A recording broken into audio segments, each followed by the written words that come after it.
மந்திராசனம் அவர்கள் வந்து திருமண பொருத்தத்தை பத்தி ஒரு ஜாதகத்தை போட்டு ஆய்வு பண்றாரு.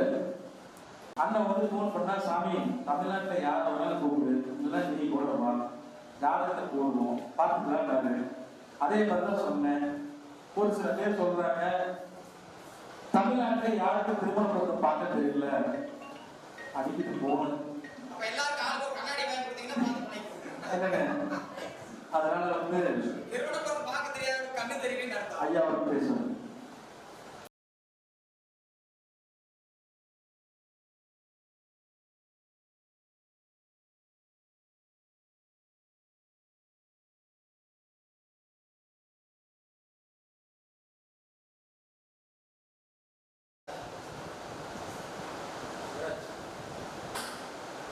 உலக ஜோதிட நண்பர்கள் அனைவருக்கும் மகாஜி மற்றும் கந்தரடிமை மகரிஷி மந்திராசனம் அவர்களின் திருமண பொருத்தம் என்ற ஒரு சிறப்புமிக்க ஆய்வினை ஆராய்வதற்கு வாய்ப்பளித்த ஜோதிட தளபதி. இந்த தளபதியினாலே அடுத்தது இந்தியா ஆட்சியை முடிக்க ஐடியா பண்ணிட்டாங்க. ஜோதிட தளபதி ஆராய்ச்சியாளர்கள் சங்கத்தின் தலைவரும் ஜோதிட தளபதி யூடியூப் சேனலுடைய நிறுவனரும் வேகமா 1000 சப்ஸ்கிரைபர் தொடர்றது ஜோதிட தளபதி யூடியூப் சேனல் தான். அது இன்னும் நான் வேணும்னு சொல்லலைங்க. இது ஒரு சிலர் அடுத்தவர்கள் மீது குறை கூறியே ஒரு சிலர் குற்றத்தை கட்டி முடிச்சு பேர் வாங்கிறவங்க இருக்காங்க. இந்த நிலையில் இருக்கும் பொழுது திருமண பொருத்தம் என்பதையோ அல்லது பாரம்பரிய ஜோதிடம் தான் பெருசு, நாடிதான் பெருசு, நெய்மொழி தான் பெருசு, கேபி தான் பெருசு என்று பேசிக்கொண்டு திருவள்ளுவர் அவர்களுடைய பல்லை குத்தி அவர்களே கொண்டு பார்க்கிறார்கள் என்று அர்த்தம். சந்தேகத்திற்கு இடமில்லாமல் ஒரு பக்கம் ஜோதிடத்தை தப்புன்னு சொல்லி ஒரு பேசிட்டு இருக்கிறாங்க. அவங்க வீட்டில இவங்க யாரும் விவாதத்துக்கு போக மாட்டாங்க. இவங்க சொல்றது என்னன்னா, நான் சொல்ற போலதான் சரி, நான் ஒன்றை கண்டுபிடிச்சிருக்கேன், நான் ஒன்றை பண்ணணும், ஜோசியம் தெரியாது, திருமண பொருத்தத்தை யார் மேலேயும் சொல்ல முடியாது. திருமண பொருத்தம் என்றால் என்ன? எதற்காக திருமண பொருத்தம் பார்க்க வேண்டும்? நீங்கள் எத்தனை பேருக்கு திருமண பொருத்தத்தை பார்த்துக் கொண்டுள்ளீர்கள்? இதுதான் கேள்வி. அப்படியானால் திருமண பொருத்தத்தை பார்க்கும் பொழுது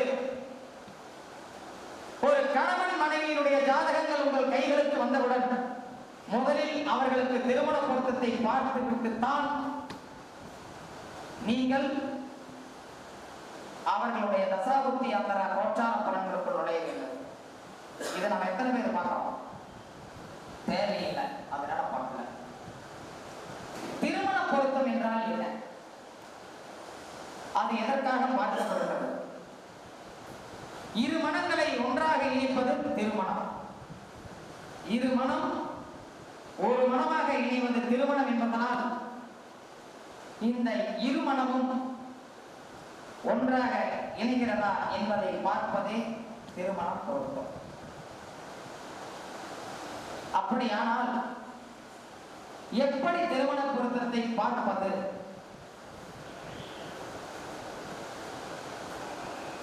பெண்ணி நட்சத்திரம் முதலில் எண்ணும் பொழுது இந்த 2, 4, 6, 8, 11, 13 இந்த நட்சத்திரங்கள் வந்தால் தினப்பொருத்தம் இருக்குது அப்படிங்கிறது ஒரு ஸ்டைல். மனசு கணமும் தெய்வ கணமும் சேர்ந்துட்டா கணப்பொருத்தம் இருக்குது அப்படிங்கிறது இன்னொரு ஸ்டைல். இந்த நம்பர் வந்துட்டா வசிய பொருத்தம் இருக்குது அப்படி, இந்த நட்சத்திரங்கள் இந்த ராசிகள் ஒன்று கொண்டு சேர்ந்துட்டா வசியம் இருக்குதுங்கிறது ஒரு ஸ்டைல். இந்த எண்ணிக்கை வந்தா ஸ்ரீதீர்க்கம் வருது அப்படிங்கிறது இன்னொரு ஸ்டைல். அந்த நட்சத்திராதிபதியுடைய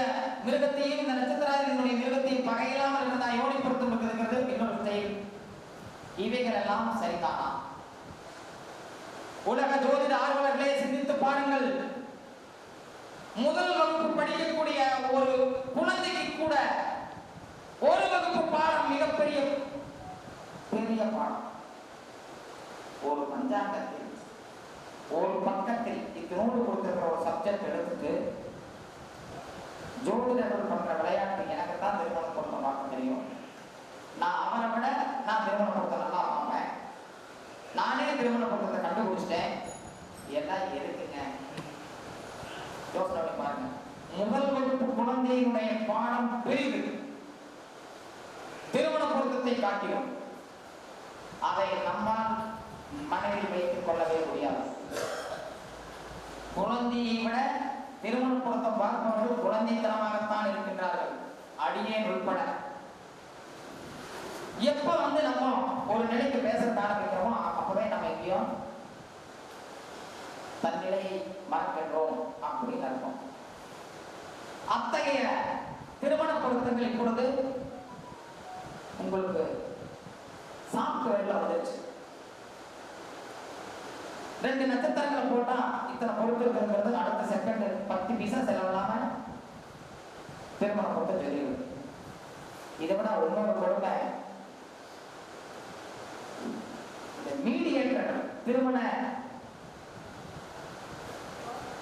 நண்பர்கள் ஏற்பாட்டாளர் இல்லைங்களா, அவங்க என்ன பண்றாங்க, ஐயோ ராகு இருக்கு செவ்வாய் இருக்கு, அதுக்கு அது மட்டும் தான் சேரும், எங்களுக்கு மட்டும்தான் தெரியும். இது வேற ஒரு பக்கம் திருமணத்தை அது ரொம்ப கொடுமைங்க. 8ல செவ்வாய் இருக்குது,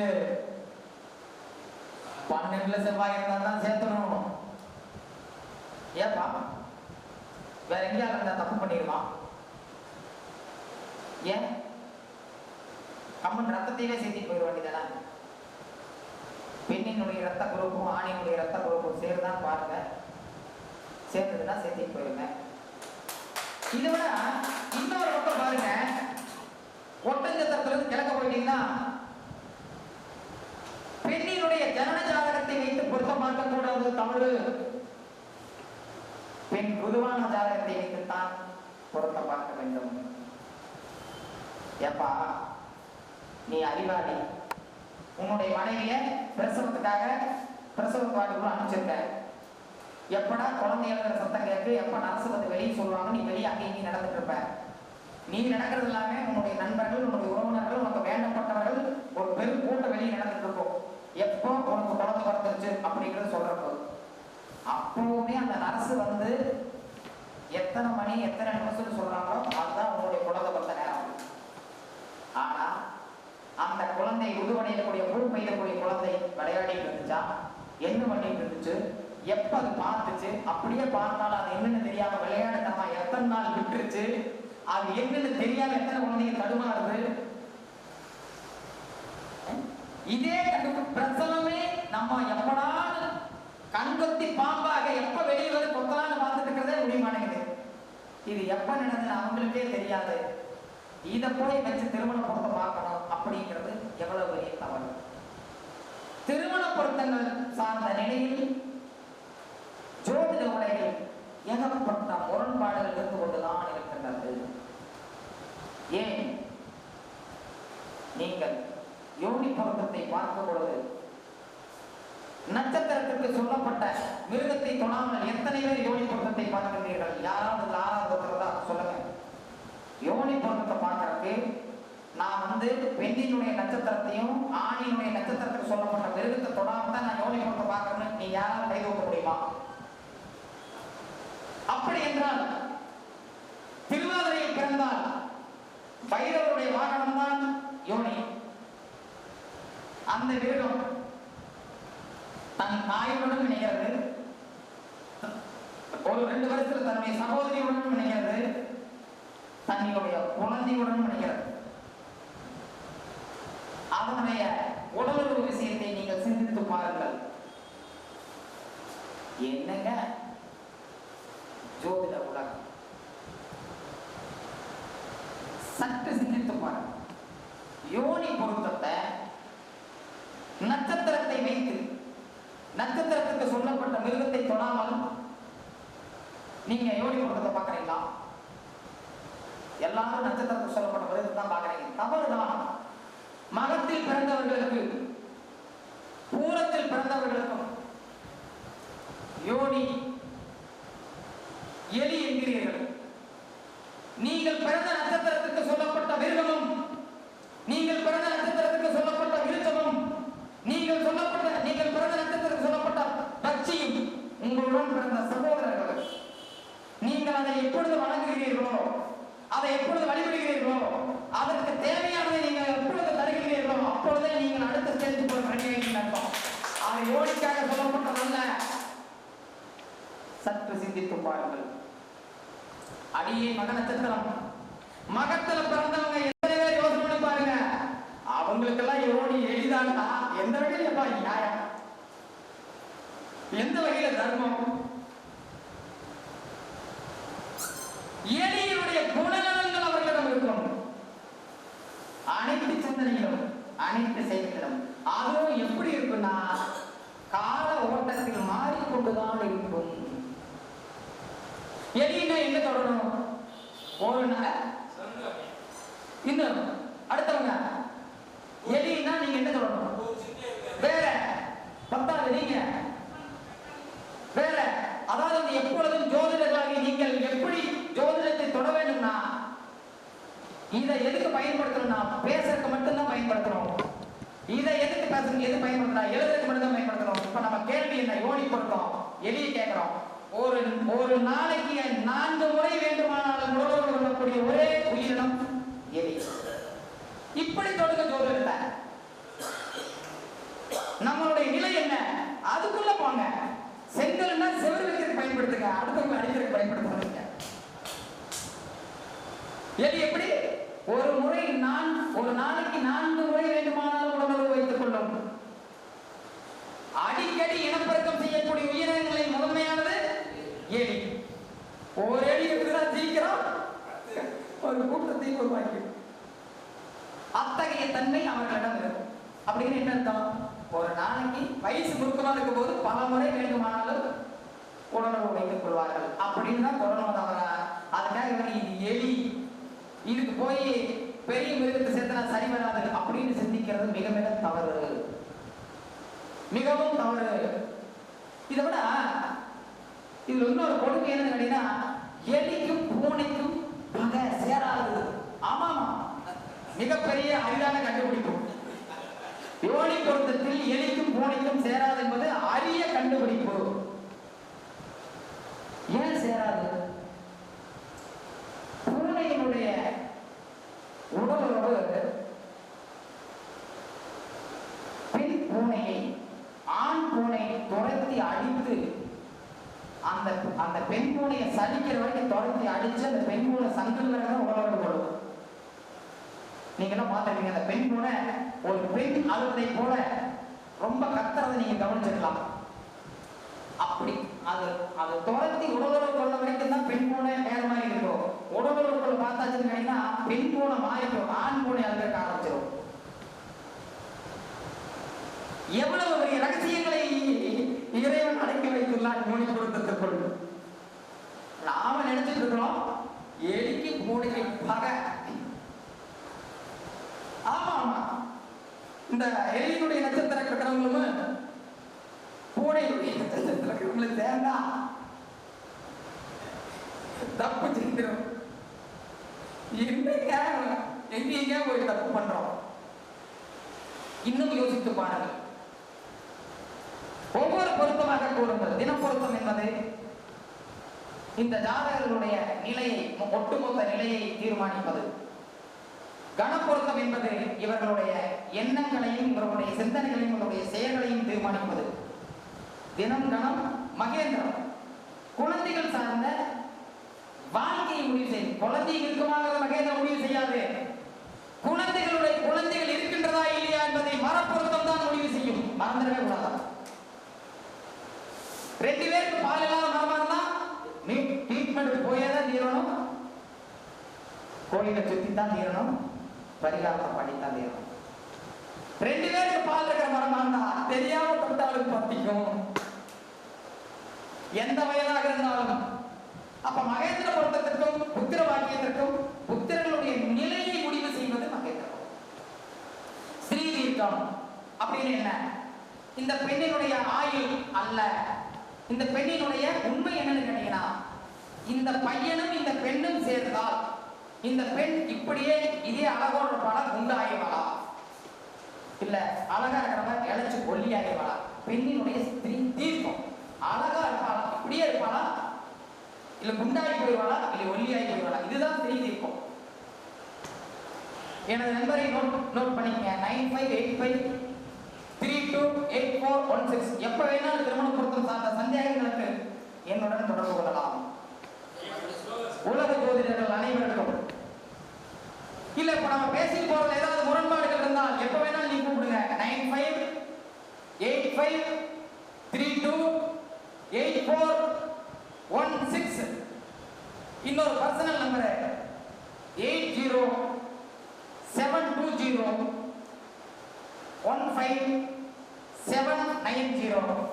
திருமண பொருத்தத்துல ஏதாவது முரண்பாடுகள் இருந்தால் எப்ப வேணாலும் நீங்க கூப்பிடலாம். அப்ப ஸ்திரீ தீர்க்கத்தை எது பார்க்கறது? இதுக்குதான் பார்க்கணும். யோனி பொருத்தம். இப்ப நம்ம யோனி பொருத்தத்தை எவ்வளவு நேரம் வச்சு செஞ்சுட்டோம் தெளிவாக. அந்த குணநலன்கள் அவர்களிடம் இருக்கும். பூவதி என்ன நட்சத்திரத்துல பிறந்தாப்ல? அஸ்த நட்சத்திரத்துல பிறந்தாப்ல. அஸ்த நட்சத்திரத்துல பிறந்தவன் எருமின்னு சொல்ல முடியுமா?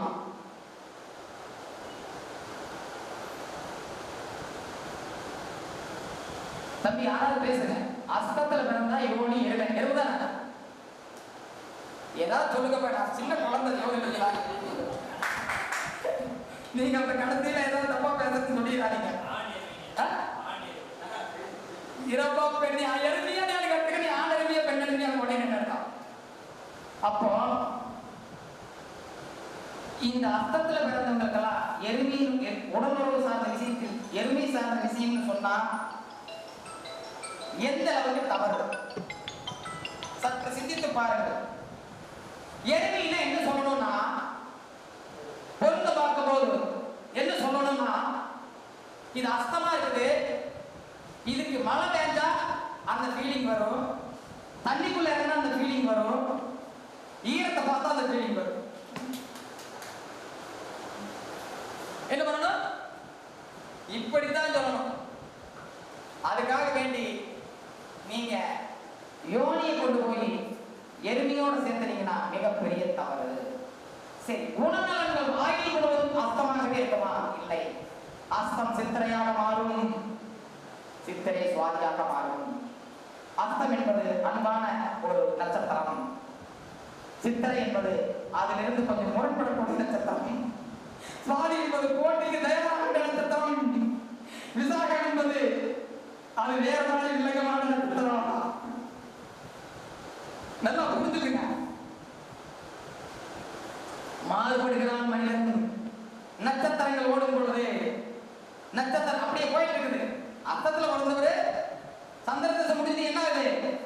செவ்வாய் தசை வரும்போது சித்திரையினுடைய குணநலன்கள் இவரிடம் அரவணைத்துக் கொள்ளும். அப்ப செவ்வாயினுடைய டச்சு தானே எனக்கு வேலை செய்யுது. யோசனை பண்ணி பாருங்க. அதுக்கு அடுத்தது சின்ன வயசுலயே ராகு வந்துருது. அப்ப என்ன பண்ணுவாங்க? 30 வயசுக்குள்ளேயே ராகு வேலை செய்ய ஆரம்பிச்சிருது. அப்ப குரு வந்ததுன்னா ஆசிரியராக நான் தான் ஒரு தலைமை நிலை. யோசனை பாருங்க, நான் தான் தலைவர். இப்படி அப்ப அஸ்தமே வந்து அஸ்தமா நிக்கிறது நீங்க சொல்லணும் இல்லையா கண்ணு? அப்போ யோனி பொருத்தத்துக்கு அர்த்தத்தில் பிறந்தவங்களுக்கெல்லாம் எருமைனா எருமை எப்பொழுதாவது இருந்தா இல்லைங்களா? எப்பொழுதாவது இருந்தா தயவு செய்து நண்பர்களே, மிருகங்களுடன் மனிதர்களை ஒப்பிட வேண்டாம். மிருகங்கள் புனிதமான மிருகங்கள் இருக்கின்றது. மேசத்தை யோசித்து பாருங்கள். ஒரு ஆட்டுக்கிட்ட ஒரு கடாயை வச்சுன்னா முதல்ல மோந்து பார்க்கணும். அதுக்கு அந்த ஆடு தயாரானா மட்டும்தான் பக்கத்துல போகும். ஆனால் மனிதர்கள் அப்படி இல்லை. 10 நாள் வரைக்கும் முன்னாடி 10 நாள் முன்னாடி வரைக்கும் கொண்டாடிக்கிட்ட சேட்டை பண்ண இருக்குதான் செய்யறான். புனிதமான மிருகங்களுடன் 6வது அறிவு படைத்த மனிதர்களை இணைப்பது யோனி புனிதத்தில் சரி என்று ஏற்றுக்கொள்ளப்பட மாட்டாது. என்ன யுவராஜ் யுவராஜ் என்ன நட்சத்திரம்?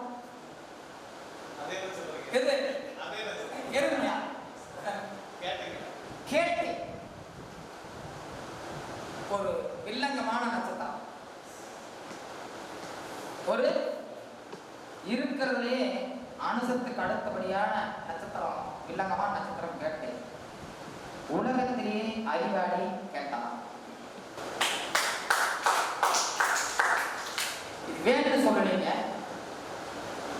ஆனா அது கோட்டையை கட்டுதான் இல்ல கோட்டை விடுதாங்கிறதையும் பார்க்கணும். ஏன்னா நீங்கள் ஜோதிடத்தை உணரும் போதே இப்படி உணருங்கள்.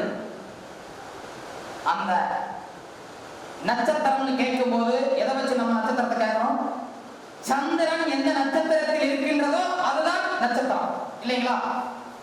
அப்போ அந்த ராசி விருச்சகம், அந்த விருச்சகத்துக்குள் இருக்கக்கூடிய நட்சத்திரம் கேட்டை.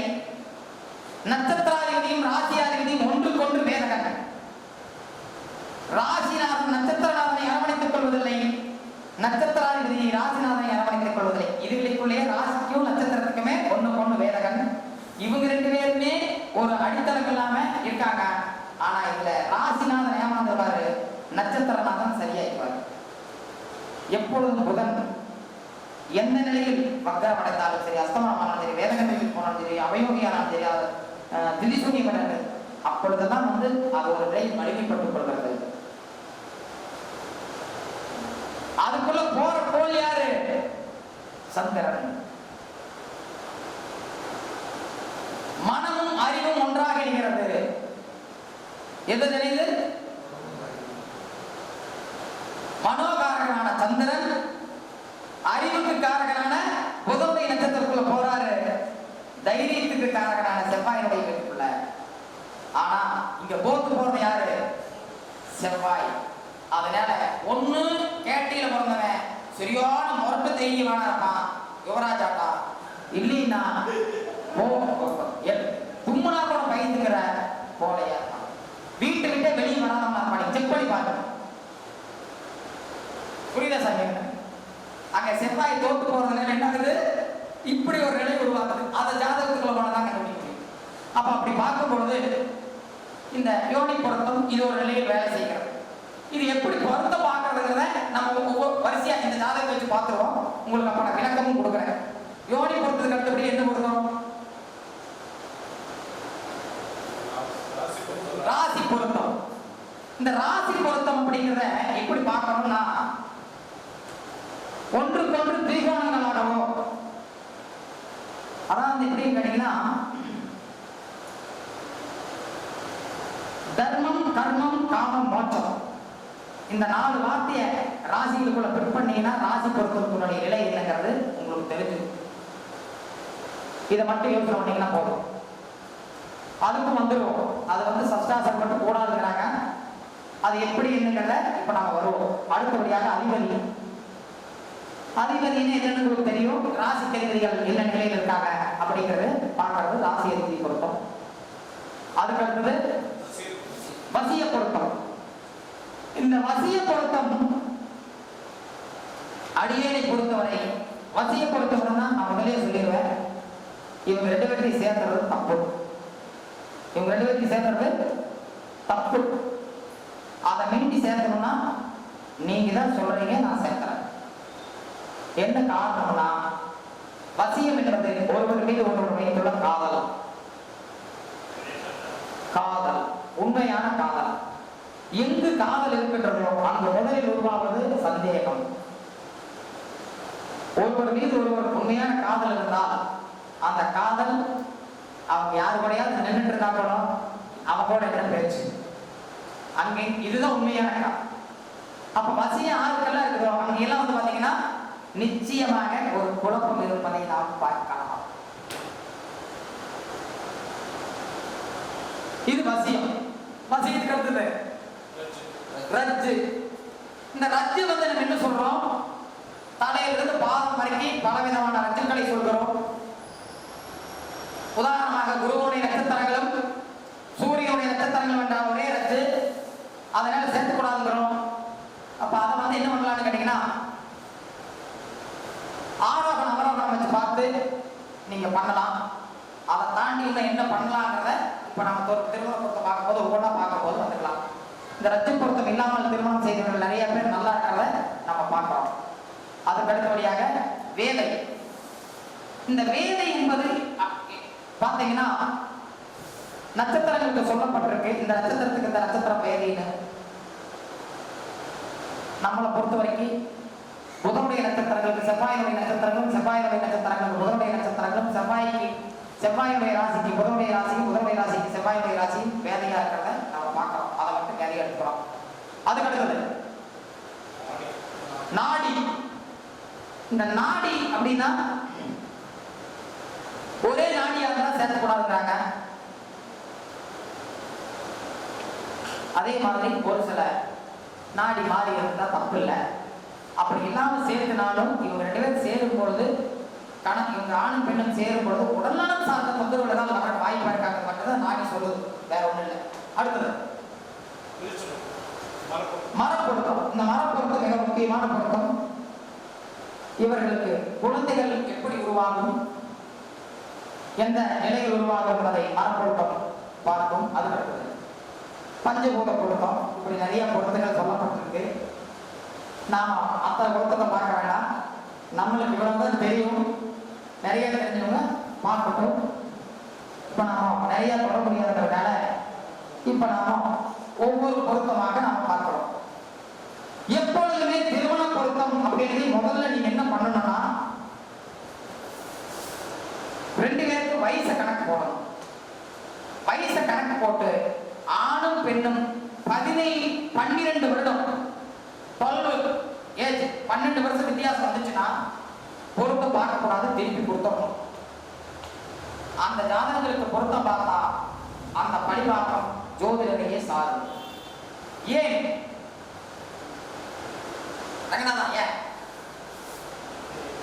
12 வருஷம் வித்தியாசம் வந்தா திருமணம் பொருத்தம் பார்க்க கூடாதுன்னு சொல்லப்பட்டிருக்கு. என்ன காரணம்? குரு பகவான் ஒரு ரவுண்டு வர்றதுக்கு 12 வருடம். 12 வருடங்களுக்கு ஒரு முறை ஆணாக இருந்தாலும் பெண்ணாக இருந்தாலும் போக சுகத்தினுடைய தரம் மாறுபடும். போக சுகத்தினுடைய தரம் மாறுபடும். அப்போ 12 வயசு வித்தியாசம் இருக்கும்போது இவங்களுடைய தரம் ஒரு மாதிரியா இருக்கு, ஆணினுடைய தன்மை ஒரு மாதிரியாக, பெண்ணினுடைய தன்மை ஒரு மாதிரியாக, போக சுகத்தினுடைய தரம் மாறுபடுறதுனால இவங்க ரெண்டு பேர்த்தையும் சேர்த்து போது இயற்கையிலேயே ஆரம்பத்திலேயே எங்க ஒரு பிரச்சனை தெரியுது. அதனால இதை சேர்க்கிறது சிறப்பு அல்ல. இதை சேர்க்கிறது சிறப்பு அல்ல. அதனால ஆரம்பத்திலேயே வேண்டாம். 12 வயசு வித்தியாசம் வந்துச்சுன்னா திருமண பொருத்தத்தை பார்ப்பதே தவறு, சிறப்பல்ல. அடுத்தது நாம் வயசை கணக்கு பார்த்துட்டோம். தசாசந்திகள் கூடவே கூடாது. தசாசந்தி ஆணுக்கும் பெண்ணுக்கும் இதெல்லாம் முதல்ல பார்த்தோம். ஆணுக்கும் பெண்ணுக்கும் தசாசந்தி கூடாது. தசாசந்தி கூடாது. ஒருவருக்கு கால பகை திசையும் ஒருவருக்கு கால பகை திசையும் மற்றொருவருக்கு மாரக திசையும் ரெண்டு பேருக்குள்ள வந்துடவே கூடாது. வந்தா எத்தனை பொருத்தங்கள் இருந்தாலும் சேர்த்தவே கூடாது. 4வது திசையாக சனி திசை, 5வது திசையாக செவ்வாய் திசை, 6வது திசையாக குரு திசை, 7வது திசையாக ராகு திசை. இது மாரக திசைகள். 2.5 வயதிற்குள் சனீஸ்வர பகவானுக்கு காலப்பகை, 2லிருந்து 8க்குள்ள ராகுவுக்கு, 8 to 18 சூரியனுக்கு, 18 to 34 சந்திரனுக்கு, 34 to 52 சுக்கிரனுக்கு, 52 to 68 கேதுவுக்கு, 68 to 100 புதனுக்கு. இது காலப்பகை. ஆணோ பெண்ணோ ஒருவருக்கு காலப்பகை திசையும் மற்றொருவருக்கு மாரக திசையும் நடந்தால் இருவரையும் சேர்த்தால் அந்த படிவாகம் ஜோதிடரையே சாரும். நிச்சயமாக சேர்க்கக்கூடாது. இருவருக்கும் கூட்டு திசைகள் இணையும் பொழுது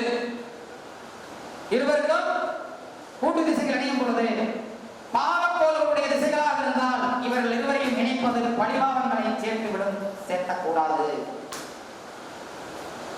இருவருக்கும் அதிக காலங்கள் கொண்ட ராகு, குரு, புதன், சனி, சுக்கிரன் போன்ற தசாக்கள் 6, 8, 12 கூடியவர்களாக இருவருக்கும் கூடவே கூடாது.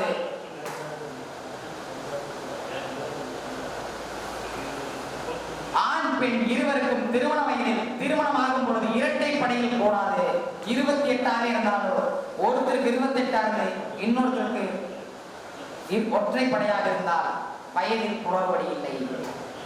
ஒருவருக்கு 28 இன்னொருத்தருக்கு இரட்டை படையாக இருந்தால் தப்பு. 28 மட்டும்தான். ஒருத்தருக்கு 28, இன்னொருத்தருக்கு 30, இன்னொருத்தருக்கு 26, இன்னொருத்தருக்கு 20 அப்படின்னா தப்பு. ஒருத்தருக்கு 28 இன்னொருத்தருக்கு 25, 27, 23, 31 ஒருத்தருக்கு ஒத்தப்படம் வந்துட்டா 28 இருந்தாலும் தவறில்லை, திருமணம் செய்யலாம். இதெல்லாம் திருமண பொருத்த பார்க்கும் போது இது எல்லாம் நாம் ஆலோசிக்க வேண்டும். இப்ப இது எல்லாம் பார்த்துட்டு ஓரளவுக்கு நீங்க ரெடி ஆகிட்டீங்க, போதும் இந்த அளவுக்கு பார்த்தா போதும். இப்ப திருமண பொருத்தத்துக்குள்ள போறீங்க. தினப்பொருத்தம் என்றவுடன் உங்களுடைய மனதில் உதிப்பது, இந்த தினப்பொருத்தத்துக்கு முன்னால ஒரு சின்ன புள்ளியை பார்த்துருங்க, மிக முக்கியம். ஆணியுடைய 10ஆம் பாவாதிபதி பெண்ணினுடைய ஜாதகத்தில் என்ன நிலையில் உள்ளது?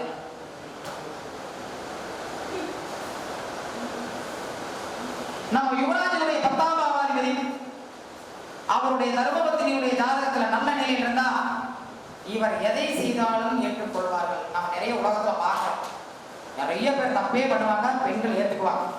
குழந்தை போற வெளியே சொன்னா பார்த்துக்கலாம். கெட்டு போயிருச்சுன்னா இவர் தவறே செய்யாட்டியும் அது அவருக்கு தவறாகவே தான் காட்டி கொடுக்கும்.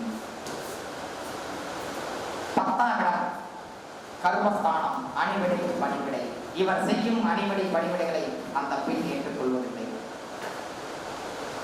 அதே மாதிரி பெண்ணினுடைய 10ஆம் பாவாதிபதி ஆணினுடைய ஜாதகம் கெட்டு போச்சுன்னா அந்த பெண் செய்வதை இந்த ஆண் ஏற்றுக்கொள்வதில்லை. இந்த ஆணுக்கு பிடிக்காது. முதல்ல இதை பார்த்தோம். கர்மஸ்தானங்கள் இருவருக்கும் எப்படி வேலை செய்கிறது என்பதை நாம் பார்க்க வேண்டும். ஒருவருக்கொருவர் ஒரு நிலை அப்படிங்கிறத பார்த்துட்டோம்னா அப்புறம் நம்ம உள்ள இறங்கிடலாம். தினப்பொருத்தம் அப்படின்னு உங்களுக்கு மனசுக்குள்ள முதல்ல என்ன வரணும்னா, நீங்க மகராசரா பெண்ணினுடைய நட்சத்திரத்துல ஆண் நட்சத்திரத்துல எண்ணிக்கீங்க, அது எந்த எண்ணிக்கையில வந்தாலும் சரி, பஞ்சங்க ரீதியாக 10 பொருத்தங்கள் ரீதியாக திருமண பொருத்தம் இருந்தாலும் சரி, நட்சத்திர பொருத்தம் தினப்பொருத்தம் இருந்தாலும் சரி, நட்சத்திர பொருத்தம் தினப்பொருத்தம் இல்லாவிட்டாலும் சரி, ஆணினுடைய லக்னமும் பெண்ணினுடைய ராசியும் ஒன்றாக இருந்தால் நீங்கள் திருமண பொருத்தத்தை பிக்ஸ் செய்யலாம். அப்படி பார்க்கும் பொழுது நாம் உதாரணத்துக்காக எடுத்துக் கொள்ளப்பட்ட ஜாதகத்தில் ஆண் ரிஷப லக்னம், பெண் ரிஷப ராசி, ஆணினுடைய உயிரும் பெண்ணினுடைய உடலும் ஒன்றாக இணைகிறது.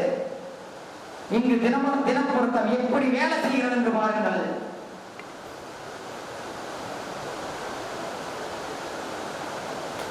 அதுவும் என்ன ராசி? காலபுருஷனுடைய 2வது ராசி, குடும்ப ராசி, சுக்கிரனுடைய ராசி. பாவக்கோளுடைய ராசியாக இருந்தால் இதுலயும் கொஞ்சம் பிரச்சனையை உணரணும், கொஞ்சம் இருக்கும். இருந்தாலும் பிரச்சனை இருந்தாலும் போய்க்கும். இது பிரச்சனையே இருந்தாலும் வெளியே தெரியாது. உடலும் உயிரும் எதற்குள் இணைகிறது? சுக்கிரனுக்குள் இணைகிறது, குடும்பத்துக்குள் இணைகிறது. இப்படி ஆணினுடைய லக்னம் என்ன, பெண்ணினுடைய லக்னம் என்ன, இது ரெண்டையும் பாருங்க. ஒன்றுக்கொன்று திரிகோணங்களாக இருந்தால்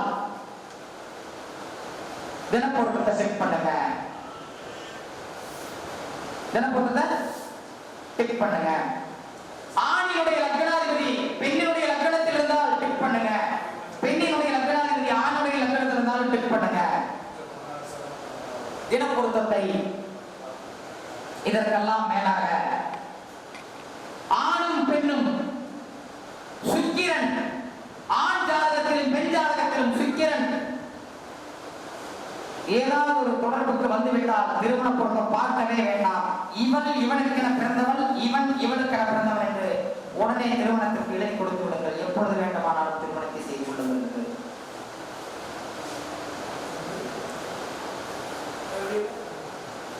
ஆணினுடைய ஜாதகத்தில் உள்ள சுக்கிரனும் பெண்ணினுடைய ஜாதகத்தில் உள்ள சுக்கிரனும் ஏதாவது ஒரு நல்ல தொடர்பு அமைஞ்சிட்டா, ரெண்டு பேரும் ஒரே ராசியில் இருந்தா, ரெண்டு பேரும் ஒண்ணு ஒண்ணு பார்த்துட்டா, ஏதாவது நட்சத்திர பரிவர்த்தனைகள் ஏதாவது ஒரு வகையில் தொடர்புல இருந்துட்டா, சுக்கிரன் ரெண்டு ஆணுடைய ஜாதகத்துக்கு பெண்ணுடைய ஜாதகத்துக்கு ஒரே தொடர்புல வந்துட்டா பொருத்தமே பார்க்காதீங்க, சூப்பரா கொடுத்து கொடுங்க.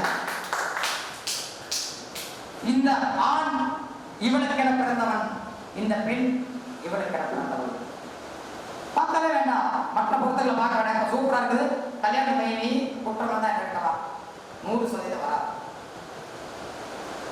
பெண்ணினுடைய ஜாதகத்தில் சுக்கிரன் என்ற ராசி ஆணினுடைய லக்னமாகவோ ஆணினுடைய ராசியாகவோ வந்துட்டா திருமணம் தினப்பொருத்தம் மிக பிரம்மாண்டம் டிக் பண்ணிருக்க. அதே மாதிரி ஆணினுடைய ஜாதகத்தில் சுக்கிரன் என்ற வீடு பெண்ணினுடைய லக்னமாகவோ ராசியாக இருந்தா பிரம்மாண்டமாக அமைந்துள்ளது தினப்பொருத்தம்.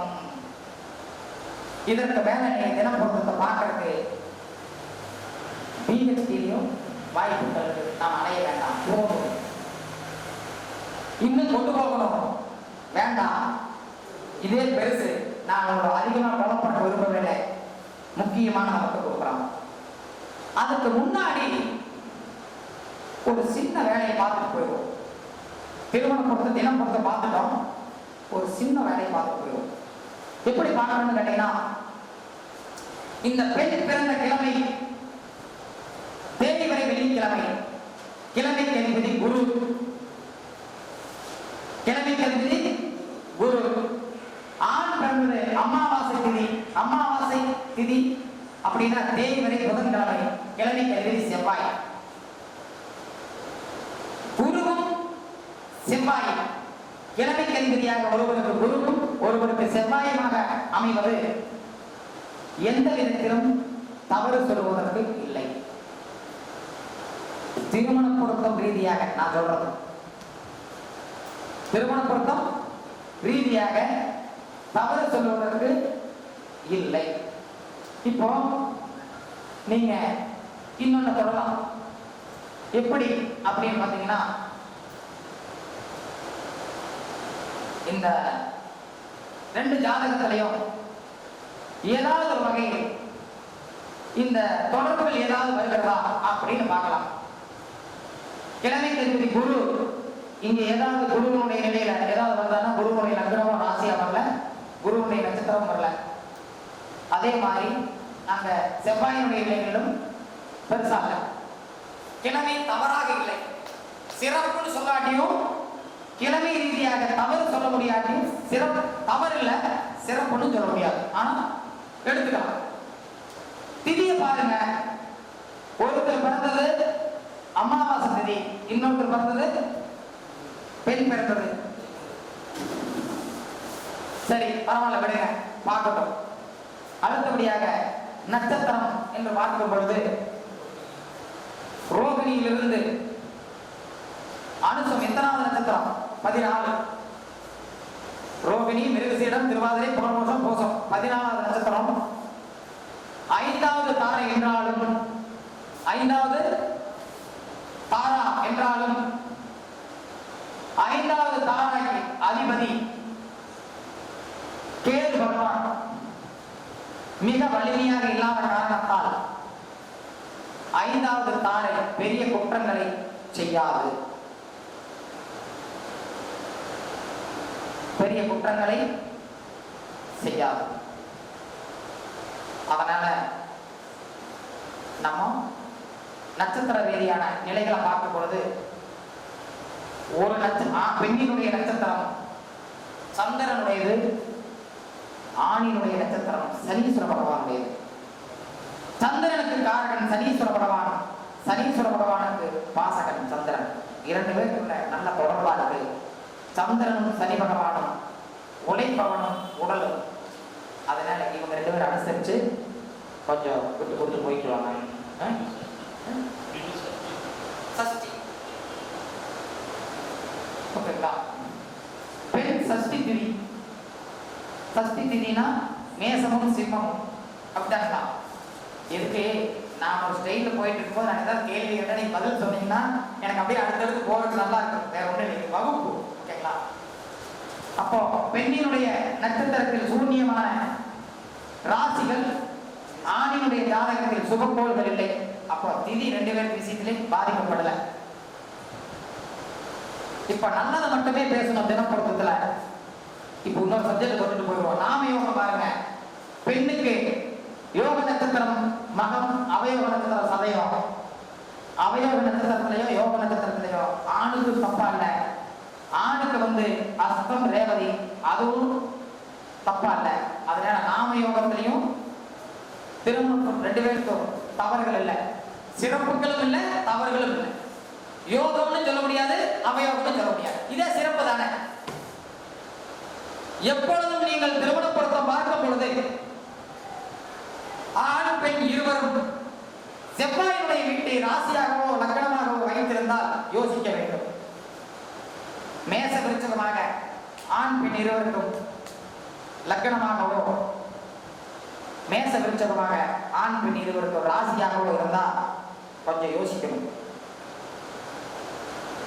மற்ற நிலைகளுக்கு நீங்க சஸ்தாசகமா இருந்தாலும் யோசிக்க வேண்டியதில்லை. 6, 8 என்ன காரணம்? செவ்வாய். அது நெருப்புத்தன்மை உள்ள ராசி, இது நீர்த்தன்மை உள்ள ராசி. கோள்களிலேயே ஏமாந்து போய் சிக்கிறது யாருன்னா செவ்வாய் தான். கோபப்பட்டு போய் செய்யக்கூடாது செஞ்சு போட்டுமே யோசிக்கிறது யாருன்னு கேட்டீங்கன்னா கோபப்படுறவங்க தான். அதனால இன்னொரு ராசி நீர் தன்மை உள்ள ராசியா இருக்கிறதுனால அது மட்டும் தவிர்க்கணும். இப்ப திருமண பொருத்தத்தில் தின பொருத்தத்தை இந்த ரூல்ஸ் மட்டும் பாருங்க போதும். அடுத்தது கண பொருத்தம் அப்படின்னு போகும்போது நீங்கள் உங்க நட்சத்திர பிரகாரம் பார்க்கக்கூடிய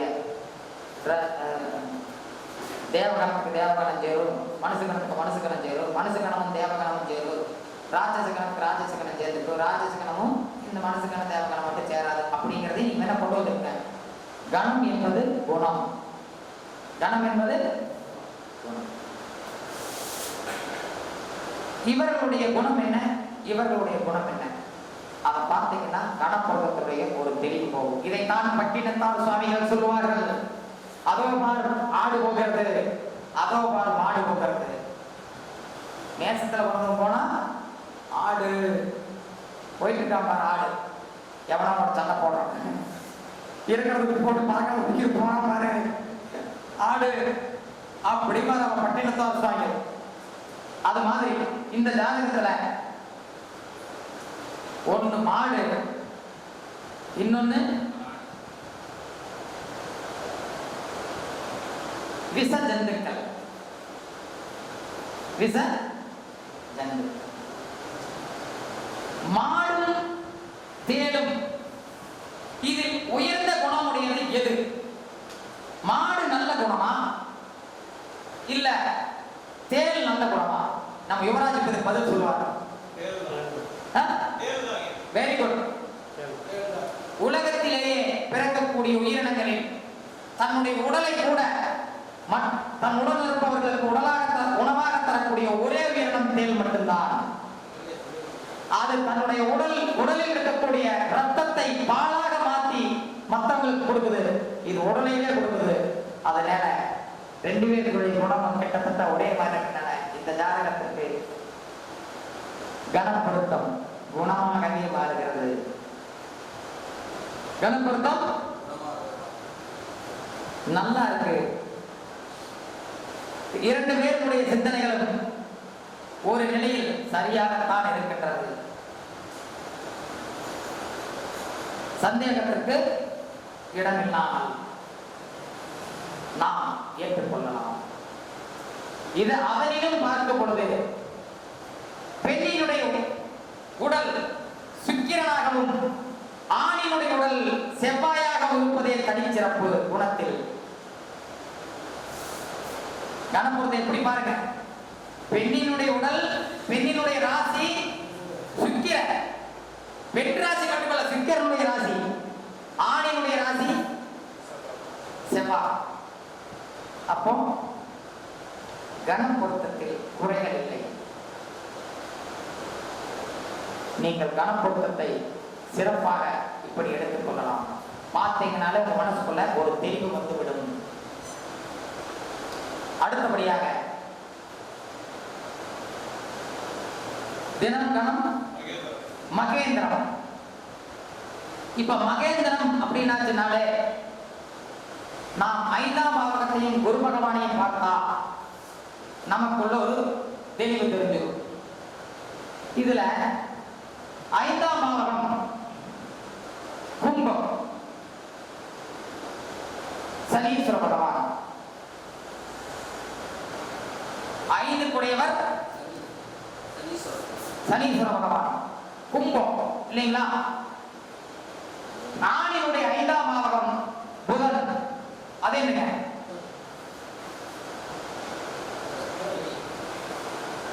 கன்னி. அப்போ சிந்தித்து பாருங்கள். பெண்ணினுடைய 9ஆம் பாவாதிபதி புதன், ஆணினுடைய 5ஆம் பாவாதிபதி புதன். என்னப்பா இப்படி எல்லாம் கொடுத்து என்ன சாதத்தை போட்டு என்னை செக் பண்ணீங்கன்னா எந்த வகையில் நியாயம்?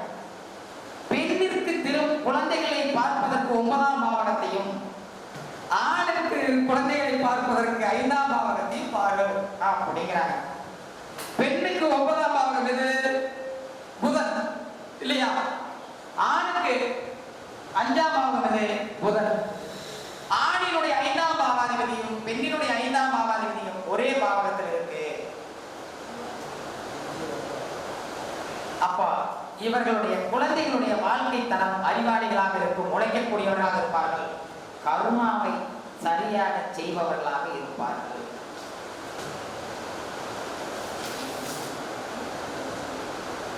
மகேந்திரம் சார்ந்த நிலை,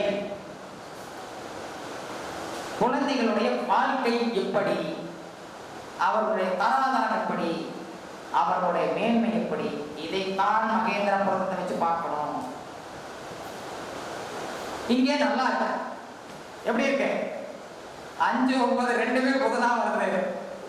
ஆணினுடைய 5ஆம் பாவாதிபதியும் பெண்ணினுடைய 9ஆம் பாவாதிபதியும் ஒரே ராசியில் இருக்கு. அது அடைத்து வைக்கப்பட்ட காட்டுக்குள் இருக்கு. இது ஆண் குழந்தையா பெண் குழந்தையாங்கிறது அப்புறம். என்ன இன்னைக்கு ஆண் குழந்தையா பெண் குழந்தையா பேசுனா மருத்துவத்துல தான் அரசு பண்றாங்கல்ல, ஜோதிடத்திலேயே அரசு பண்ண சொல்லிடுவோம். சரிதானே? ஆணோ பெண்ணோ நற்கர்மாக்களை செய்யக்கூடிய குழந்தைகளாக இருந்தால் மகிழ்ச்சி இல்லைங்களா? அடுத்தது என்ன பொறுத்த யுவராஜ்? ஸ்ரீ தீர்க்கம். இந்த ஸ்ரீ தீர்க்கத்துக்கு நட்சத்திர ரீதியா யார் ஒன்று பாருங்க, 14ஆம் நட்சத்திரம் வருதான்னு பாருங்க. ஸ்ரீ தீர்க்கம் 14ஆம் நட்சத்திரம் ஸ்ரீ தீர்க்கம் பொறுத்த வருதா அப்படிங்கிறத பாருங்க. ஒருத்தருக்கு ஆர்வம் இல்லை.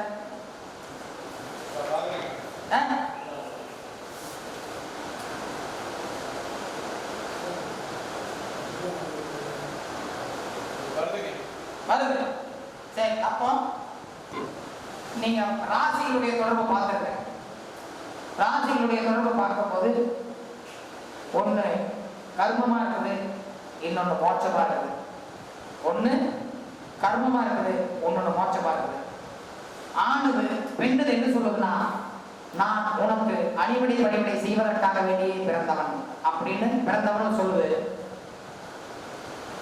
பையன் என்ன சொல்றான்னா, நான் உனக்காக வேண்டிய கஷ்டப்பட போறதுன்னு சொல்லுது. அதை நான் தூக்கி சமப்படுக்குது. இது உனக்காக நான் உலகத்துல எல்லாத்தையும் விட்டு கொடுத்துருன்னு சொல்லுது. அதனால இங்கு குறை வருவதற்குரிய வாய்ப்புகள் இல்லை. சுக்கிரனும் செவ்வாய் தப்பு இல்லை, ஜாதக ரீதியாகவும் தவறுகள் இல்லை. அடுத்தபடியாக யோனி பொருத்தம். யோனி பொருத்தத்தை எப்படி பார்க்க வேண்டும் என்றால் நீங்கள் இப்படித்தான் பார்க்க வேண்டும். தலை, முகம், காது, கழுத்து, தோள்பட்டை, இருதயம், மார்பகம், வயிறு, அடிவயிறு, மர்மஸ்தானம். ராசிக்கு 8ஆம் இடம் மர்மஸ்தானம். ராசிக்கு 8ஆம் இடம் மர்மஸ்தானம். 8ல என்ன கோள் இருக்குது, அதை பத்தி எல்லாம் நீங்க கவலைப்பட வேண்டாம். அது அப்புறம் பார்ப்போம். அது பெரிய ஆய்வு, அது சிக்கலான ஆய்வு. அதுக்குள்ள நீங்க போகும்போது அத நிறைய விஷயங்களை நீங்க பார்க்க வேண்டியதா போயிடும். அத நேரம் பண்ணி என்ன பண்றீங்கன்னா, பெண்ணினுடைய 8 யார்? குரு. ஆணினுடைய 8 யார்? புதன்.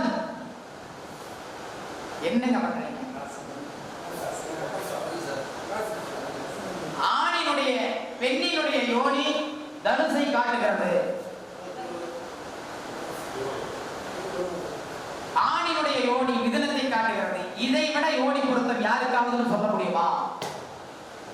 இரண்டும் மனித ராசிகள், ஒன்றுக்கொன்று எதிர்கேந்திர ராசிகள். முதல்ல குருவும் புதனும். யாராரு? குருவும் புதனும் மேன்மையான கோள்கள். திருமணம் யோனி பொருத்தம் ரீதியாக ஆண் பெண் இருவருக்கும், ஒருவருக்கு ராசிக்கு 8ஆம் இடம் செவ்வாயினுடைய வீடாக வந்து இன்னொருத்தருக்கு புதனுடைய வீடாக வந்துச்சுன்னா ஒரு தடவை கூட சேர முடியாது. ஒரு தடவை கூட கல்யாணம் ஆனாலும் சரி, ஒரு முறை கூட சேர முடியாது. பல ஜாதகங்கள் இருக்கின்றது.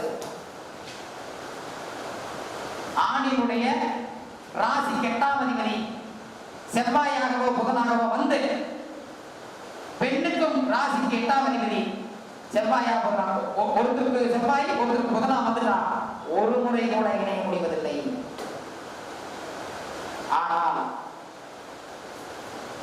சுக்கிரன் இருவர் ஜாதகத்திலும் ஒன்றாக இருந்தால் திருமணத்திற்குள் இணைந்து விடுவதை பார்க்கலாம். இது நான் சொல்ல, நம்ம ரங்கநாதன் நம்ம சொல்ல சொன்னாங்க, ரொம்ப நேரத்திலே சொல்லிட்டாங்க.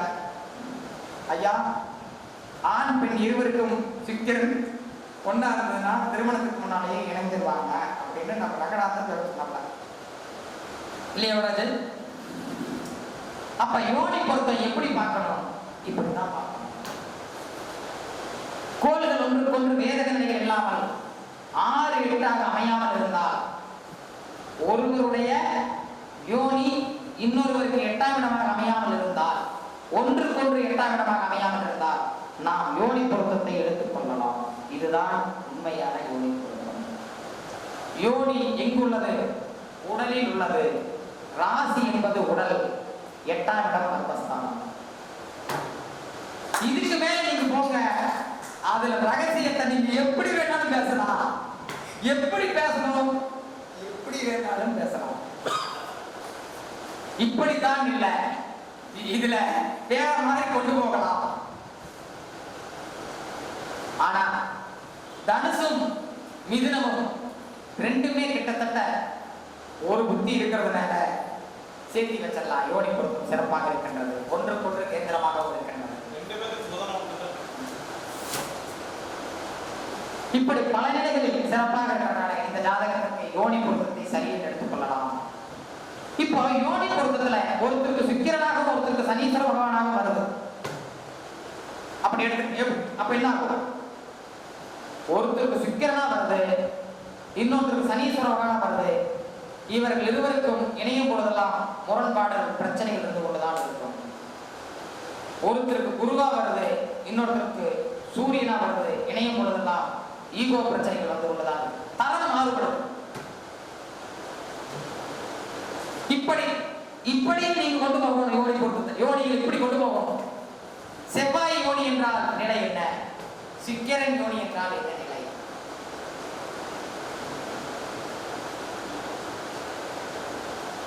ஓகேங்களா? இப்படி கோள்களுடைய நிலையை நீங்கள் உணரும் பொழுது நீங்கள் எடுத்துக்கொண்ட உங்ககிட்ட வரக்கூடிய கணவன் மனைவி ஜாதகத்தை வச்சுட்டு யோனி பொருத்தத்தை மட்டும் மனசுக்குள்ள கொண்டு வந்து பர்சனலா பேசுனீங்கன்னா 2 பேரும் காலில் விழுந்துருவாங்க. அவ்வளவு பெரிய விஷயம் இந்த யோனி பொருத்தத்துக்குள்ள பார்க்கலாம். அப்போ பூபதி கிட்ட நான் ஒரு கேள்வி வைக்கிறேன். எனக்கு எத்தனையோ கேள்வி வச்சாரு. பள்ளி வளையத்துல நீங்கெல்லாம் யோனி பொருத்தை கொடுத்தா பார்த்துட்டு இருக்கீங்களா?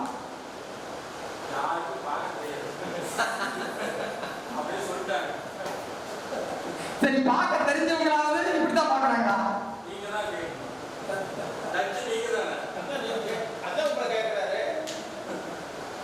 தெரியாம கேட்கிறேன், வேண்டு கேட்கிறேன்.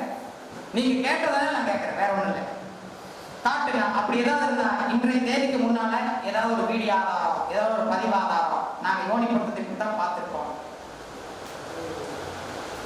அதைத்தான் நான் கேட்கிறேன். ஒவ்வொரு கோள்களும்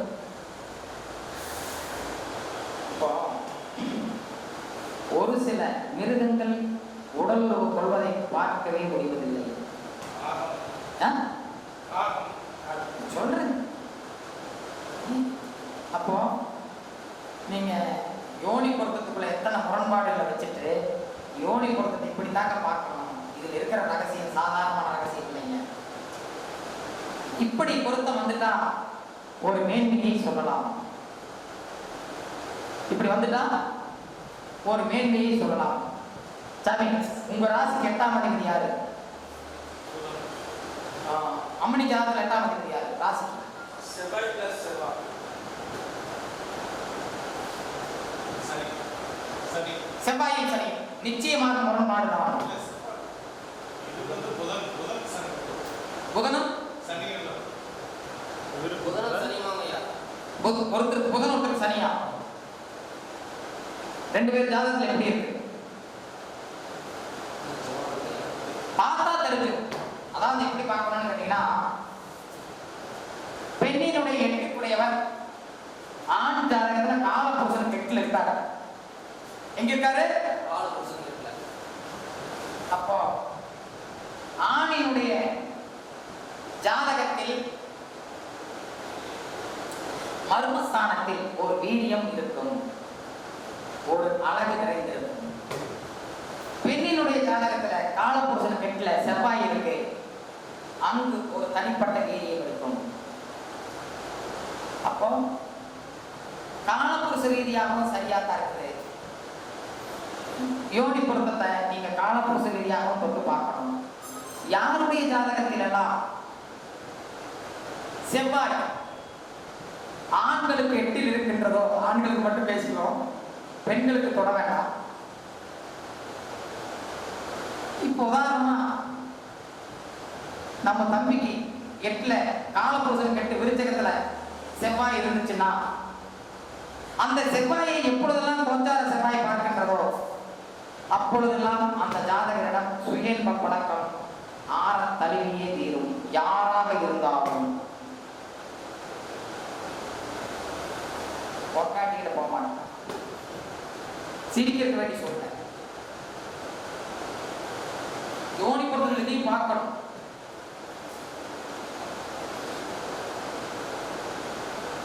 ஆண் கோள்கள் ஆண் ராசியை தழுவுகின்றனவா? ஆண் கிரகங்கள் அணிக்கோள்களுடன் இணைந்துள்ளதா? ஆண் கோள்கள் அணிக்கோள்களுடைய ராசிகளுடைய வீட்டுகளுக்கு சென்றுள்ளதா? இதுகள் எல்லாமும் கூட தொட்டு பார்க்கணும். யோனி பொருத்தத்துக்குள்ள ஆண்மை எப்படி இருக்கின்றது? இத்தனை சிறப்புகளை நீங்கள் யோனி பொருத்தத்தை டச் பண்ணித்தான் தீரணும். அதுதான் யோனி பொருத்தம்.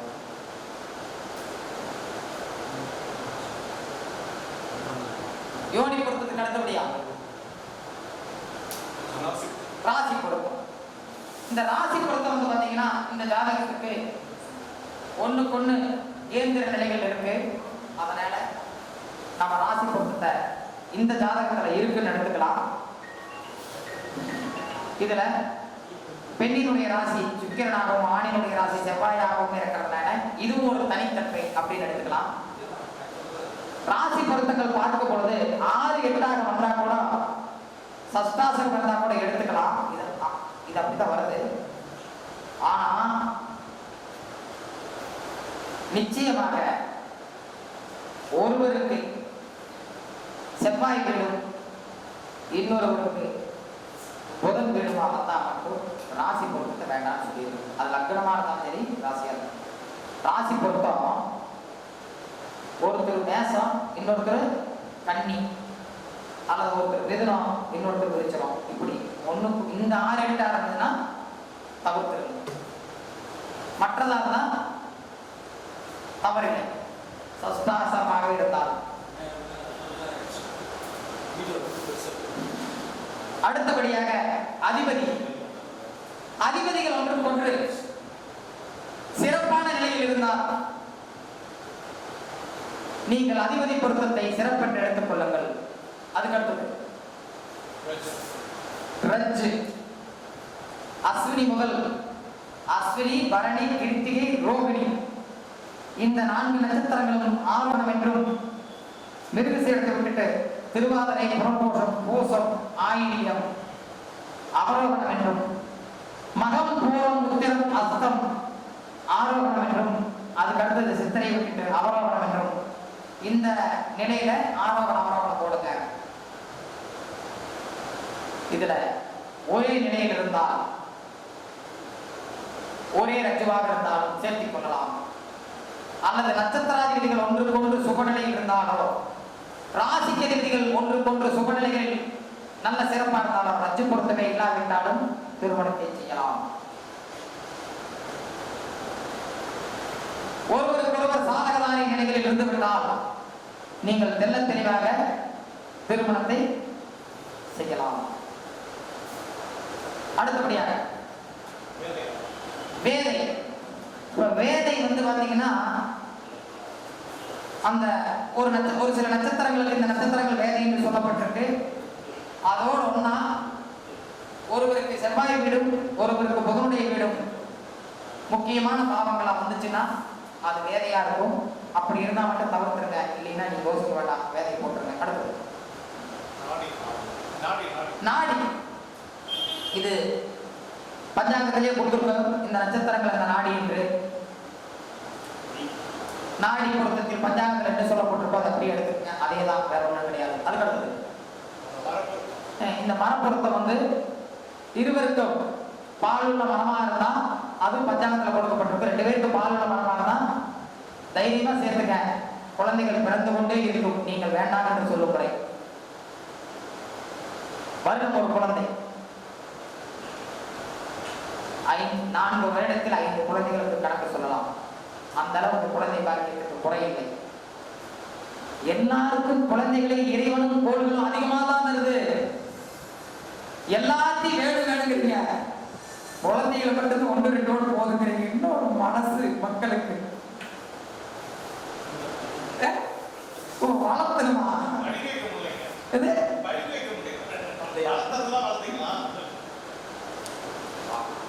இருவருக்கும் பாலுள்ள மனமாக இருந்தால் தொட்டா பத்திக்கும். கல்யாணத்துக்கு முன்னால எந்த வயசா இருந்த தொட்டாலும் பத்திக்கும். ஒரு முறை தொட்டா போதும், கப்புடு பிடிச்சுக்கும். ஒருவருக்கு பாலுள்ள மனம் மற்றொருவருக்கு பாலில்லாத மனம் என்றாலும் குழந்தைகள் விஷயத்துல குறையில்லாத ஒருத்தருக்கு இருக்கிறதுனால போட்டேன். 2 பேருக்குமே பால் இல்லாத மனமா இருந்தா அது ஜாதக ரீதியாக மற்ற நிலைகளில் சிறப்புகள் இருந்தா பெரிய தவறு செய்யாது. இல்லைன்னா பரிகாரம் அல்லது ட்ரீட்மெண்ட், மருத்துவம் இது போன்ற நிலைகளுக்கு சென்ற பின்னர் தான் குழந்தைகள் அது இருக்கா இல்லையாங்கிறது ஜாதகத்தை வச்சு தான் முடிவு பண்ணலாம். இந்த தொடர்புல நீங்கள் திருமண பொருத்தத்தை பார்க்க வேண்டும். திருமணம் என்பது இருமணம் இணையக்கூடிய இத்தகைய திருமண பொருத்தம் என்ற ஒரு வீடியோ கிட்டத்தட்ட 1.5 மணி நேரத்தை தாண்டிட்டதுனால முக்கியமா இந்த திருமண பொருத்தத்துல தலைமாறிலாம் போயிடுறாங்க.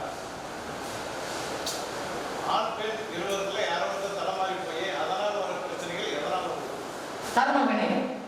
அது எப்படி கண்டுபிடிக்கிறது? நீங்க பஸ் ஏறினா கூட உங்க பஸ்ல யார் உட்காரணும் அப்படிங்கிறத கர்மா தான் முடிவு பண்ணும். அந்த பஸ்ல நீங்க ஏறணுமா வேண்டாமாங்கிறத 35 பேருக்கு உங்களுக்கு ஒரு தொடர்பு தான் அந்த பஸ் நிற்கும். உங்களை ஏற்றிட்டு வரலைன்னா நிற்காம வந்துடும். நீங்க அனுபவ ரீதியா பாருங்க. 50 பேருக்கு சேர்த்து ஒரு டூர் ஏற்பாடு பண்ணுவாங்க. எல்லா வரவு செலவும் அவங்க தான் பார்ப்பாங்க. எல்லாத்துக்கும் மூல காரணம் அவங்க தான் இருப்பாங்க. புறப்படுறதுக்கு முன்னால் 4 நாளைக்கு முன்னாடி அவங்களுக்கு ஏதோ ஒரு வீட்டு வந்துடும். அவங்க மட்டும் போக முடியாது, மற்றவங்களாம் போயிட்டு நம்ம பார்க்கலாம்.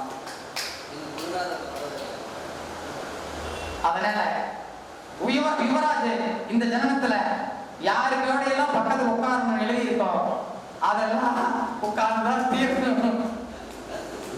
இதை தவிர்க்கவே முடியாது. அப்படி இல்லைங்க, திருமண பொருத்தத்துல இதை கவனிச்சு பார்க்கறதுக்கு ஏதாவது பொருத்தம் கொடுத்துருக்காங்களா இல்லையா நான் கேட்கிறேன். இல்ல சார், இல்ல இல்ல. அதுக்கு ஏதாவது நம்ம ஒரு முடிவு எடுக்கிறேன். முக்கியமான விஷயமா ஏன்னா நீங்க ஒண்ணு மட்டும் புரிஞ்சுக்குங்க. ஒரு பெண் ஜாதகத்தில் சுக்கிரன் திதிசூன்யம் வக்கரம் போன்ற நிலைகளை அடைந்து 4, 7, 12ஆம் பாவங்களுடன் தொடர்பில் இருந்தால் நாம் அந்த ஜாதகத்தை பார்த்தவுடன் பயந்துதான் தீரணும். ஆம்பளையாவது என்ன சந்தோஷப்பட்டுக்குவோம். இவன் இப்ப தெரியாம தீரணும்னால கொடுத்து வச்சவனே நம்ம கட்டி பிடிச்சதை மொத்தம் வச்சுக்கலாம். இது ஒரு கண்ணுக்கு வெண்ண, ஒரு கண்ணுக்கு சொன்னாங்க.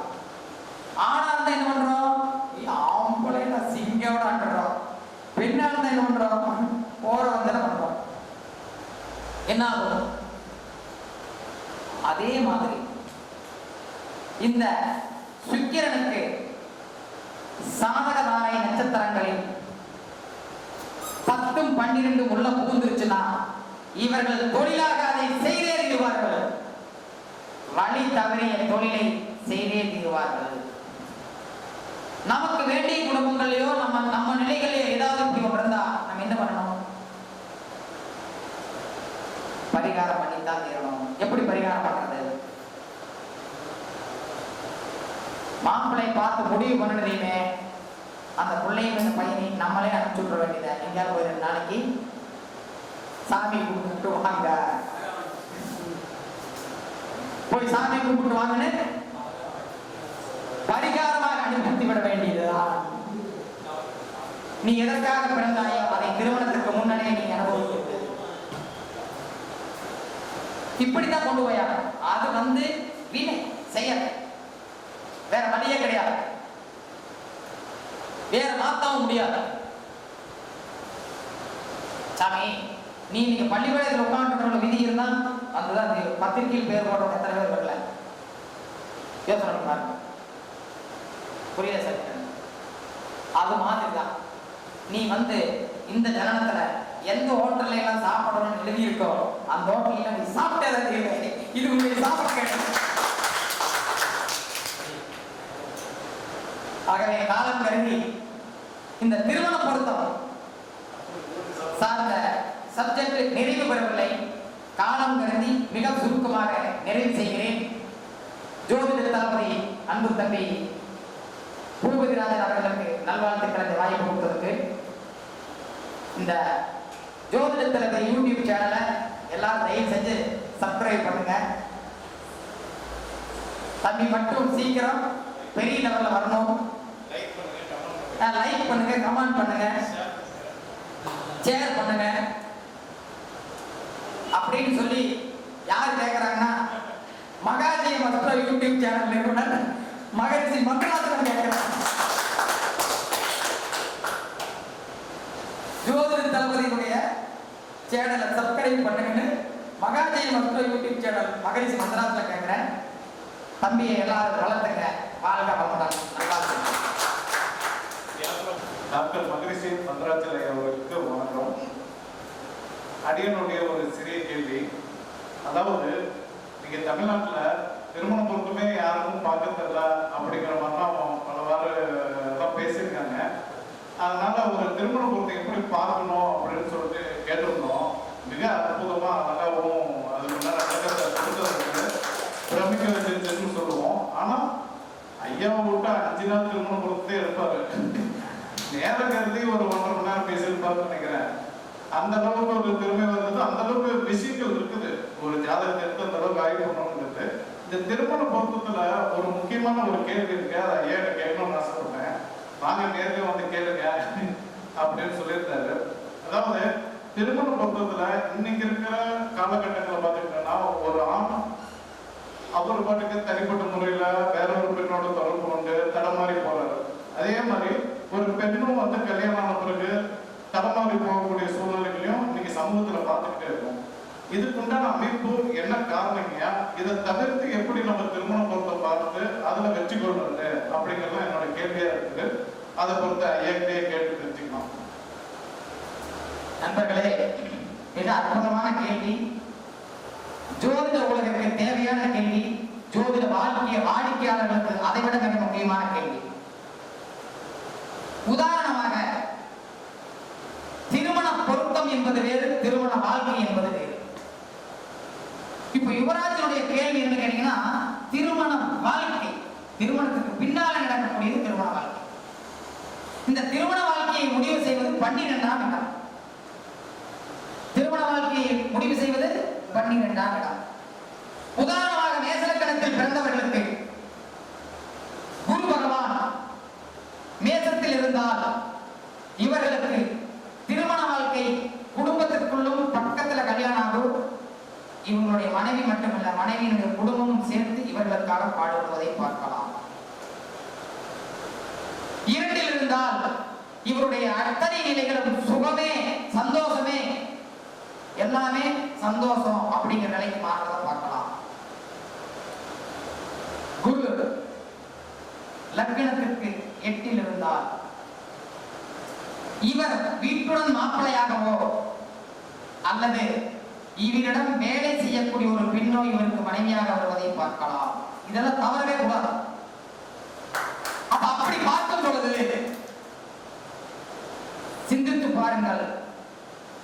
எந்த லக்கணம் என்றாலும் சரி, லக்கணத்திற்கு 12 கூடிய கோளை வைத்துத்தான் திருமண வாழ்க்கையை முடிவு செய்ய வேண்டும்.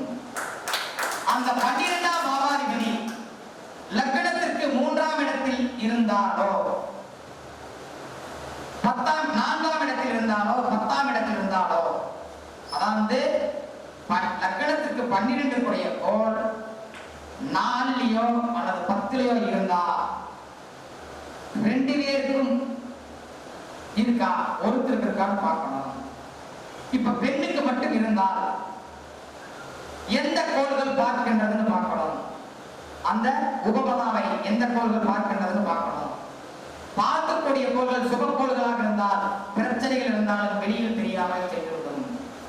பார்க்கக்கூடிய கோள்கள் ராகு கேது சனி செவ்வாயாக இருந்தால் நிச்சயமாக ஒருவருக்கு ஒருவர் துரோகம் செய்து இது ஒருவருக்கு ஒருவருக்கு காட்டி கொடுத்துவிடும். இது சந்தேகத்திற்கு இடமல்லாமல் 100%. உங்களுக்கு சந்தேகம் இருந்தா நீங்க ஜாதகத்தை கையில் எடுத்து எனக்கு கூப்பிடுங்க, நான் சொல்றேன் உங்களுடைய வாழ்க்கை இப்படித்தான் என்பது.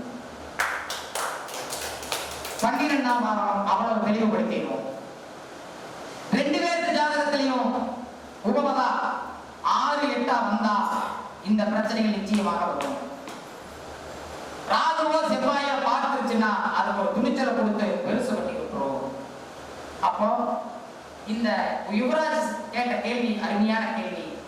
திருமண பொருத்த பார்க்கும் போது நிச்சயமாக ஜெயமுனி ரீதியாக 2 பேருக்கும் பார்க்கணும். இப்போ சுக்கிரன் 55 பாகையை தள்ளி போயிட்டா இவங்களுக்கு கல்யாணம் ஆகலைன்னு சொல்றீங்க. ஒரு ஜாதகத்துல குறைந்த பாகை வாங்கின கோள் சுக்கிரனா இருந்தாலும் கல்யாணம் ஆகிறதில்லை.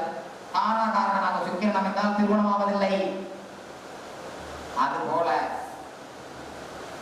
இருவருக்கும் உபபதா அவரவருடைய லக்னங்களுக்கு 6, 8 வந்தாலும் தவறு, ஒருவருக்கு ஒருவர் 6, 8 வந்தாலும் தவறு. இப்படி நிலைகள் வரும் பொழுதுதான் ஒருவருக்கு ஒருவர் துரோகம் செய்வதை நாம் பார்க்கின்றோம். தெல்ல தெளிவாக ஒரு ஜாதகத்திற்கு திருமண வாழ்க்கையில் இருக்கிறதே 12 இருக்குதான். அனுசரிச்சு போறாங்களா, நடிக்கிறாங்களா, ஒருத்தருக்கு ஒருத்தர் துரோகம் பண்றாங்களா, அப்படியே துரோகம் பண்ணாலும் கண்டுக்காம போயிடுறாங்களா, இல்ல பிரிஞ்சிடுறாங்களா, படிவாக பாக்குறாங்களா, இல்ல கோர்ட்டுக்கு போறாங்களா, இல்ல ஒண்ணு வேற மாதிரி யோசிச்சு ஒருத்தர் ஒருத்தர் கொள்ளணும்னு நினைக்கிறாங்க. இப்படி ஒரு 12 விதமான நிலைகளைத்தான் நாம் திருமண வாழ்க்கையை யோசிக்க முடிகிறது. இந்த உபபதா ஜெயமுனி ரீதியாக உபபதாவை தொட்டால் இந்த கேள்வி தெல்ல தெளிவான விடை உங்களுக்கு கிடைக்கும் என்பதை கூறி இன்றைய வகுப்பை நிறைவு செய்கிறோம். அனைவருக்கும் நல்வாழ்த்துக்கள். நான் பொள்ளாச்சியில் கட்டிக் கொண்டிருக்கக்கூடிய கன்னிமார் கதிராய பெருமாள் லட்சுமி நரசிம்மர் ஆலயத்திற்கு ஜோதிட தளபதி யூடியூப் சேனல் நிறுவனரும் ஜோதிட தளபதி ஆராய்ச்சியாளர் சங்கத்தின் தலைவர் அன்பு தம்பி பூபதிராஜன் அவர்கள் ஒரு மிகப்பெரிய நன்கொடை அளித்ததற்கு மிகப்பெரிய நன்றி. ஆகவே இந்த யூடியூப் சேனல் வாழ்க வளர்க என்று மீண்டும் ஒரு முறை வாழ்த்திக் கொள்கிறேன். மகாராஜி அஸ்ட்ரோ கந்தரடி டாக்டர் மகரிஷி மந்தராசனம். நன்றி, வணக்கம், நல்வாழ்த்துக்கள்.